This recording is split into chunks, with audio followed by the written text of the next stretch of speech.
TET 2025 fastly आपण RTIचं revision घेणार आहोत.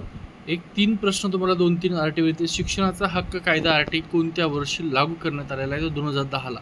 तारीख विचारली तर 1 एप्रिल 2010. लक्षात ठेवा, RTI कायद्याच्या अंतर्गत कोणत्या वयोगटातील मुलांना मोफत शिक्षणाचा हक्क आहे? तो वयवर्ष 6 ते 14 वर्ष. लक्षात ठेवा. ठीक आहे. त्यानंतर RTI कायदा संविधानातील कोणत्या अनुच्छेद विचारतील किंवा कलमी संबंधित आहे? तर 2100. लक्षात ठेवा, 86वी घटनादुरुस्ती 2002 नुसार कलम 2100 अंतर्गत शिक्षणाचा हक्क मूलभूत हक्कामध्ये समावेश केला. RTI कायद्यानुसार खाजगी शाळांनी किती टक्के जागा दुर्बळ घटकांसाठी गटातील विद्यार्थ्यांसाठी राखीव ठेवाव्या लागतात?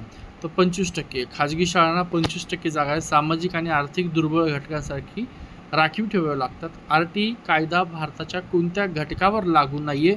तर बघा, जम्मू काश्मीर आणि नागालँड उत्तर दिलं, परंतु काही विशेष राज्यामध्ये हा कायदा पूर्वी लागू नव्हता, परंतु आता जम्मू काश्मीरमध्ये देखील हा कायदा लागू झाला आहे. RTI कायद्यानुसार कोणत्या वयोगटातील मुलांकरता प्रवेश नाकारणे बेकायदेशीर आहे?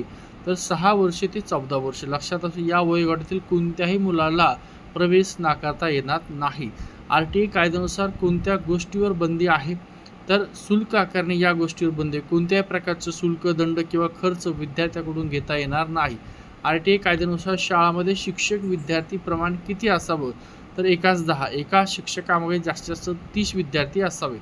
RTI कायद्यानुसार शिक्षक कोणत्या गोष्टीसाठी जबाबदार नाही? तर गणवेश विक्री. उपस्थितीसाठी आहे, अध्यापनासाठी आहे, मूल्यमापनासाठी आहे, तर गणवेश विक्रीसाठी नाही. तर शिक्षक शिक्षणाशी संबंधित कामासाठी जबाबदार असतात, विक्रीसाठी नाही. RTI कायद्यानुसार मूलभूत सुविधा कोणत्या असाव्यात? तर त्या ठिकाणी पाहिलं असेल स्वच्छतागृह, पिण्याचं पाणी, खेळाचं मैदान या सगळ्या वगैरे. RTI कायद्यानुसार प्रवेशासाठी कोणते कागदपत्र अनिवार्य आहे? तर असं कुठलंही कागदपत्र, उत्पन्न दाखला, आधार कार्ड, कुठलंही अनिवार्य आहे काय? नाही. RTI कायद्यानुसार मुलांना शाळेत न ठेवणाऱ्या पालकावर कोणतीही कारवाई होते का? तर बघा, कोणतीही थेट अशी कारवाई नाही. RTI कायद्यानुसार जबाबदारी शासन व शाळांची आहे, पालकांना शिक्षा नाही. खालीलपैकी कोणते तत्व RTI अंतर्गत आहे? तर कोणतं तत्व आहे? तर वयाच्या आधारावर वर्गामध्ये प्रवेश देणं. मुलांचं वय पाहून त्यास योग्य वर्गात प्रवेश द्यावा लागतो. RTI कायद्यानुसार नो डिटेन्शन पॉलिसी म्हणजे नेमकं काय? तर बघा, कोणालाही त्या ठिकाणी नापास न करणे आहे. तर 8वी पर्यंत कोणत्याही मुलाला नापास करता येत नाही. RTI कायद्यानुसार एक शाळा किती अंतराच्या आत असावी? ग्रामीण भागामध्ये 1 किलोमीटरच्या आतमध्ये ती शाळा असणं बंधनकारक. RTI कायद्यानुसार शिक्षकांची कमाल उपस्थिती किती टक्के असावी? तर 75% शिक्षकाची उपस्थिती असावी. RTI कायद्यानुसार शाळेमध्ये कोणत्या गोष्टीवर बंदी आहे? तर स्पर्धेवर नाही आहे, गृहपाठावर नाही आहे, उपक्रमावर नाही, तर प्रवेश फीवर बंदी आहे. कोणतीही फी विद्यार्थ्याकडून घेता येणार नाही.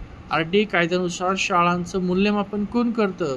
तर कोण करतं? शाळा समिती.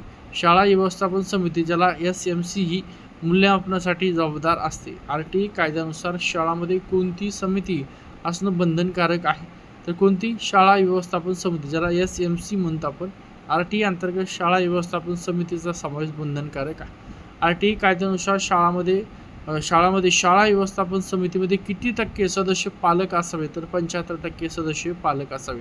हा महत्त्वाचे क्वेश्चन, तुमचे 20 क्वेश्चन घेतले. या बाहेरचा तुम्हाला RTIच्या माध्यमातून एकही प्रश्न जाणार नाही. उद्याच्या पेपरला हमखास 2-3 जे काय प्रश्न RTIवर विचारतील याच आपल्या नोट्समध्ये असतील. ठीक आहे. थांबतो. व्हिडिओ आवडला असताल, नवीन असताना चॅनलला पटकन सबस्क्राईब करा आणि त्याची बेल आयकॉन सुद्धा प्रेस करून. ठीक आहे. चला थांबतो.